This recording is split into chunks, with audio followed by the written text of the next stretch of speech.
Depuis 2020, l'Afrique a été le théâtre d'une série de coups d'État militaires.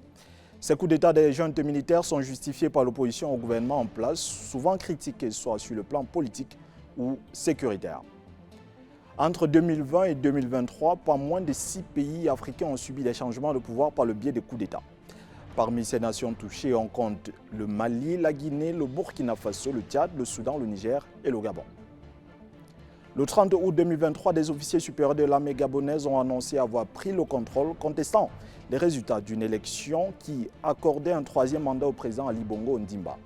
Le 4 septembre, le général Brice Oligui Nguema, à la tête du comité pour la transition et la restauration des institutions, a prêté serment comme président d'une transition dont la fin est prévue en 2025, avec la promesse réitérée de rendre le pouvoir aux civils par des élections crédibles.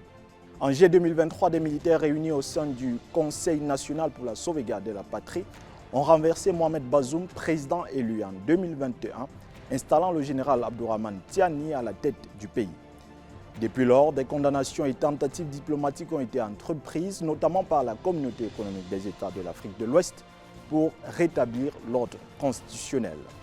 Les militaires au pouvoir, eux, proposent une transition de 3 ans avec un retour au pouvoir civil. Le Burkina Faso a connu 2 coups d'État en 8 mois.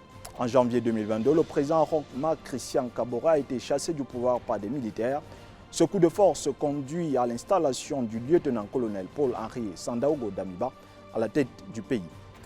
En septembre de la même année, Paul-Henri Damiba est renversé par le capitaine Ibrahim Traoré.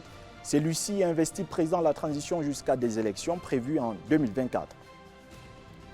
En octobre 2021, l'armée régulière dirigée par le général Abdel Fattah al-Burhan, soutenue par les forces paramilitaires du général Mohamed Hamdan Dagalo, a évincé les dirigeants civils de la transition avec lesquels il partageait le pouvoir depuis la chute en 2019 d'Omar el-Béchir, arrivé au pouvoir en 1993 à la suite d'un coup d'État.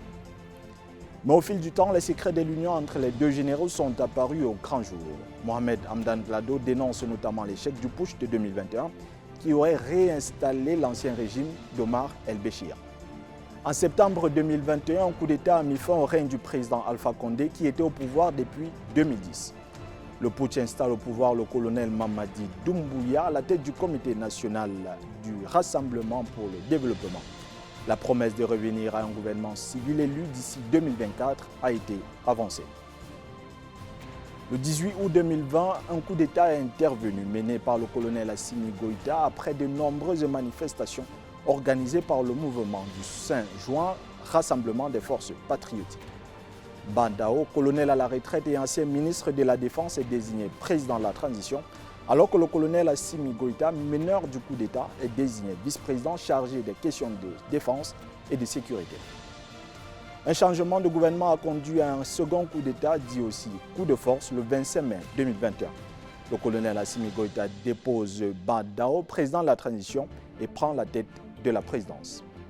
Dans un contexte de regain de souveraineté du territoire, les dirigeants de la transition malienne ont indiqué organiser les élections en 2024 afin de transmettre le pouvoir aux civils. La mort du président Idriss Déby Itno lors d'une offensive rebelle en avril 2021 a conduit à une succession mouvementée avec son fils Mohamed Idriss Déby Itno prenant temporairement le pouvoir. Les tensions persistent quant au retour à un régime civil démocratique. Le 17 décembre courant, les Tchadiens se sont rendus aux urnes en marge du référendum constitutionnel, une étape importante pour instaurer un retour à l'ordre constitutionnel. Le oui l'a emporté avec une majorité écrasante de 86%.